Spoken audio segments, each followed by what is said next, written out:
This is from South Gilbert. If someone has not been made aware of Jesus and has no knowledge of God, will they make it to heaven? Okay. So Jesus said in John chapter 8, I am the way, I am the truth, I am the life. John chapter 8, John 14:6. Can't remember which one it is. I think it's John 14:6. I'll look it up for you. Wherever he said it, Jesus says, I am the way, I am the truth, I am the life, and no man comes to the Father. 14:6, gold star, Chad. John 14:6. No man comes to the Father except by me. So there's an exclusivity to that statement. I am the way, the truth, the life. No man comes to the Father except through me. And so that's why Jesus commands us to go all over the world and preach the gospel. This is why the sun never sets on the ministry of our church.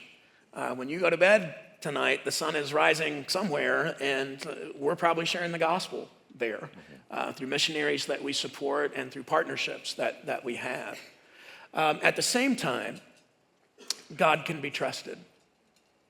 And in Romans, it says that God reveals himself to everyone. He does that through nature. He does that through other things. I'll tell you that more and more as time goes on, I'll meet people that are missionaries in the 1040 window. That's latitude, longitude. That's what that means. It's the most unreached area of the world. If you look at the latitude, longitude, 10 degrees, 40 degrees, that box is the most unreached area of Earth. And it has been that, and it's been a target of missionaries for decades now. And the gospel continues to go out. Yeah, so a lot of different beliefs in that section of the world. But I hear lots of stories of Muslims that have heard of Jesus but don't know anything about Jesus, and they start having dreams of Jesus, where Jesus comes to them in their dream and speaks to them, and then they'll meet a missionary and, I've been having dreams about Jesus, and then they'll come to faith. We can trust God and his grace. And so if you ask that question, South Gilbert, and the heart of the question is, God's not fair. You can trust God with his grace. And by the way, grace in and of itself is not fair. Grace is not about merit. Grace is getting what you don't deserve. It's unmerited favor. It's what God's love looks like when it meets our imperfection and sin. And so we can trust God with the world. And we also need to be obeying God and preach the gospel to all the corners of the earth. That's what he commanded us to do. Yeah, and Jesus even said the gospel will go out, this message is going to go out to all of the earth, and then the end times will happen, the return will happen.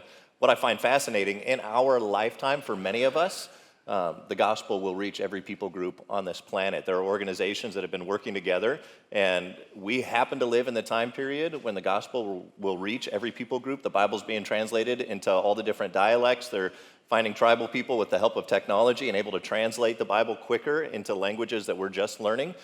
That's happening and will happen in the next, I think it's decade or two. I talked to somebody about this recently, and it is happening. The gospel is going out to all places. Also this, Paul writes this in Romans. He talks about the wrath of God is being revealed from heaven against all the godlessness and wickedness of people who suppress the truth by their wickedness. Since what may be known about God is plain to them because God has made it plain to them. For since the creation of the world, God's invisible qualities, his eternal power and divine nature have been clearly seen, being understood from what has been made, so that people are without excuse. So there is an accountability. There is something in our soul that goes, there's more to this world than just what we can see, touch, feel. There's something that resonates with us when we see the sunset, when we see things in nature, that our souls are longing for something that this world cannot satisfy. And Paul writes about that in Romans. There's another passage that talks about God has placed eternity in our hearts, that there is something in us that is longing for God, that we were created for, and it's this God-shaped hole in all of us, and we try and fill it with other things, and nothing actually satisfies.